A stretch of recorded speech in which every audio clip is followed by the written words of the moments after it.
Hello everyone, welcome to Network Graph Theory lectures.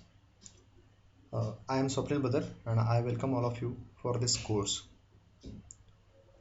So in this network graph theory, especially we have to concentrate on the method where we will find the current and voltages. Indirectly we are saying that it is one of the method to analyze your current and voltage for a network, and this method is of your graph theory. So before going to start our graph theory, we should know what is meant by network graph, or how we can draw the graphs, what are their various types, how we'll have the different matrices and so on. So we will go one by one. So let's start here with the network graph. So what the network graph is? It is a geometrical representation of a network. Geometrical representation of network, we can say simply, and electrical elements will be replaced by line segment, or keep your node as it is node. So here in the picture you may find this is simply a geometrical representations. There are the four nodes 1 2 3 and 4, and these are connected with the branches 1, here 2 3 4 5 and 6 as per the electrical circuit arrangements. Here we have drawn the graph. So network graph is a set of nodes and branches with a condition that each branch terminates at each end into a node. So this is simply a network graph, which is nothing but a set of the nodes. Here the nodes are 1 2 3 4 and the branches. So here total branches are 6, but the condition is that each branch should be end with a node. Okay, so it has that two endpoints, and two endpoints should be of your node.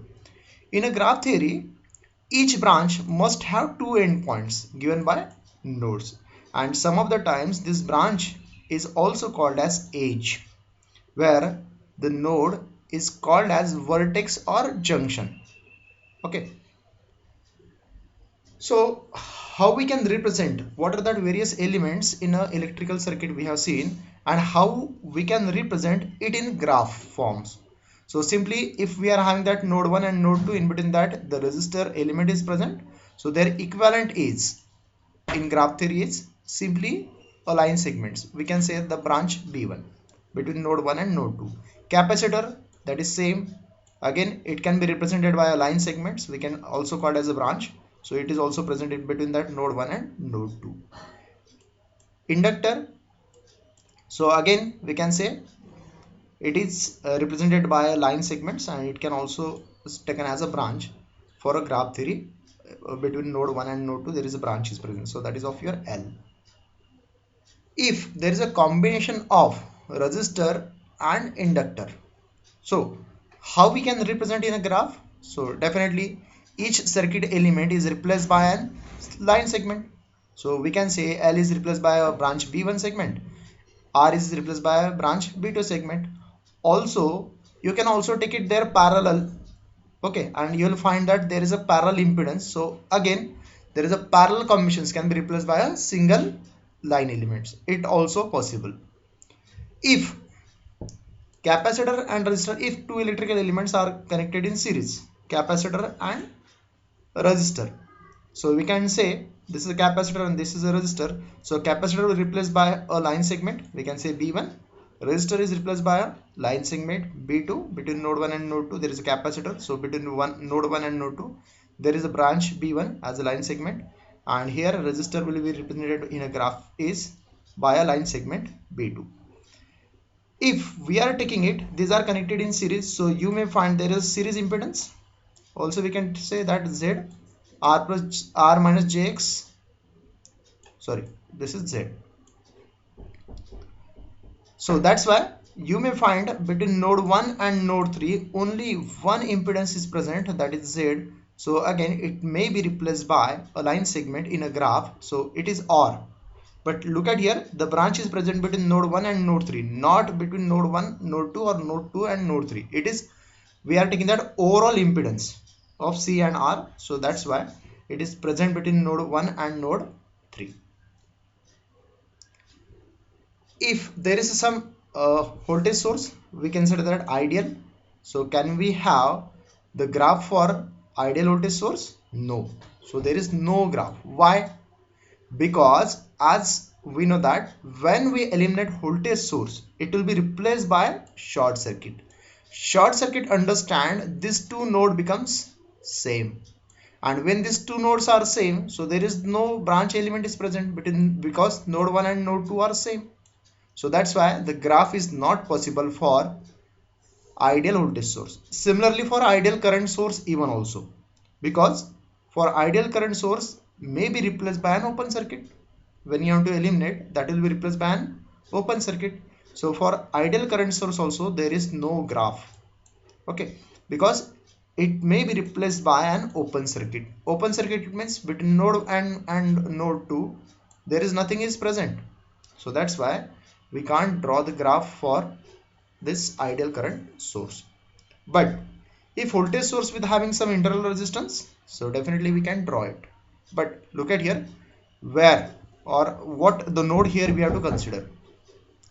This voltage source can be replaced by a short circuit. So here we can see that node 2 and node 3 become same. So either you can take that is node 1 and node 2, or node 1 and node 3, that is nothing but same thing.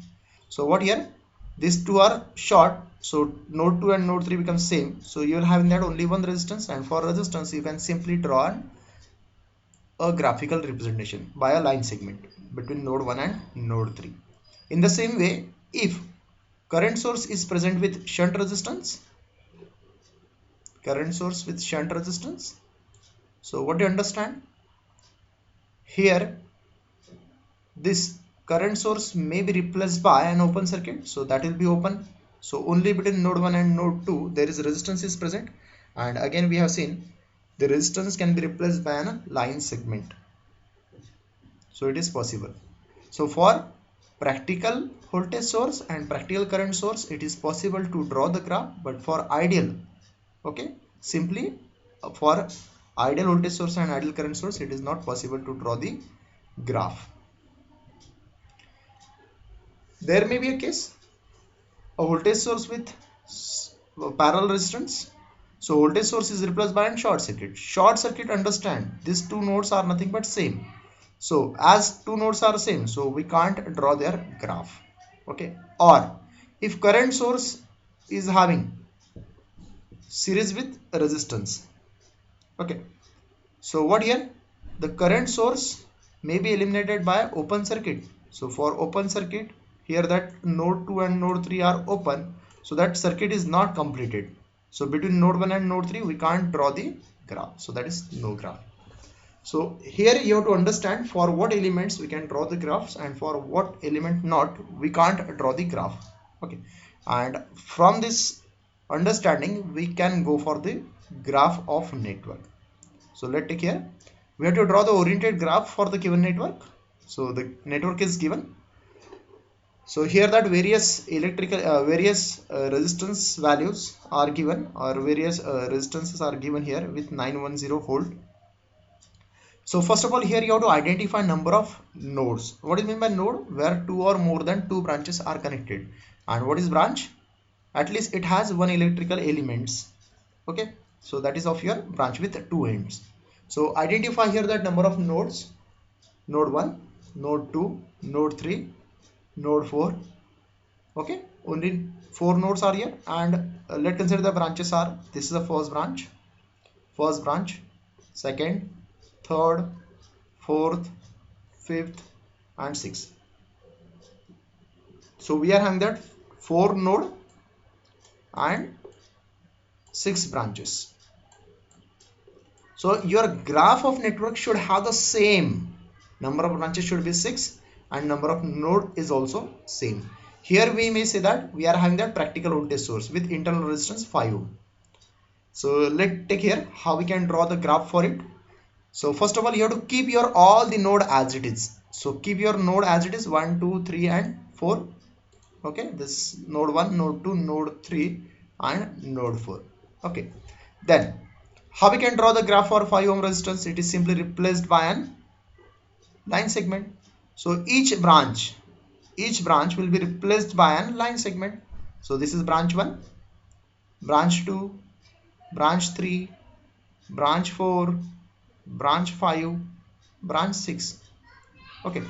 And what is meant by oriented graph? Oriented graph is nothing but the graph with branch orientation. Branch orientation, understand from which node the branch is started and at which node the branch will end.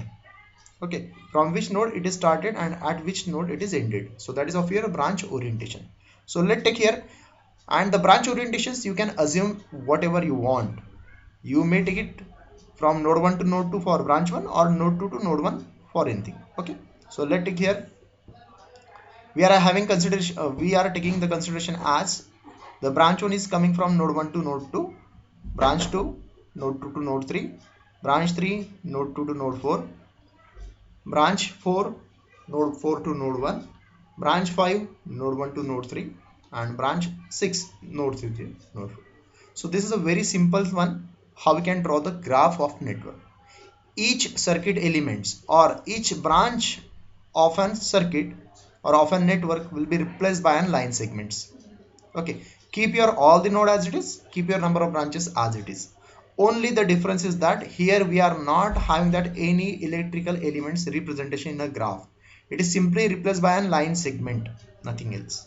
Okay, now there may be a various types of graph. Let take here what are that various types of graph we are having. So types of graph already we have seen in this picture, that is oriented graph. So first is directed or oriented graph, a graph that has all the nodes and branches numbered and also directions are given to the branches. So we can say that the graph is of your oriented graph. A graph whose branches are oriented is called directed or oriented graph. Here that branches are having orientations directed, so that's why. And here also you can find all the nodes having a numbers, all the branches are having a numbers, and the branch orientation. So definitely this is nothing but your directed or oriented graph, where the rank of the graph is always number of node minus 1. So here number of node are 4, number of node are 4, so the rank of graph is n minus 1, so that is 3. This is a very important the rank of graph in case to find that fundamental cut set or cut set matrix. Second is of your connected graph. What is connected graph? A graph in which at least one path exists between any two nodes of the graph, where all the nodes are connected together. Okay, and between that two nodes at least one path is present. If the network has a transformer as one of the elements, then the resulted graph is unconnected. You may find that this is a transformer. So in transformer, these two windings are magnetically coupled. These are not directly electrically coupled. These are electrically isolated. So definitely we can say that this is not a connected graph, because this node and this node is not connected, or this node A is not connected with this node D. Okay, if you say that this is node B, this is node C. So AB is not connected with CD. So that's why this is unconnected graph. So simply connected graph where that the nodes are connected with at least one path is present between that two nodes. Can we say this is connected graph? Yes, because node 3 is connected with node 1, node 1 is connected with node 4, node 4 is connected with node 2. So the nodes, all the nodes are connected to each other through this path. And the last one is of here, we can take as subgraph. So subgraph is simply the subset of a graph. If you are saying that our main graph is having that 4 nodes and 6 branches, so your subgraphs may have that the 3 nodes, 2 branches, 3 nodes, 4 branches, or 2 nodes, 3 branches, and so on. So the subset of a graph, if the number of nodes and the branches of a subgraph is less than that of the graph, that of your main graph, then the subgraph is said to be a proper. So can we say this is a proper subgraph? Node 2, node 1, node 2, and node 4. This is nothing but the subset of your main graph nodes, because main graph node are having that 4 nodes, and right now it is having that only 3 nodes, where the branches are 1, 3, and 4. So again there is 6 branches, and here is only 3 branches. So can we say this is also another subgraph? Can we say here all the nodes are present, so we can't say that this is a proper subgraph.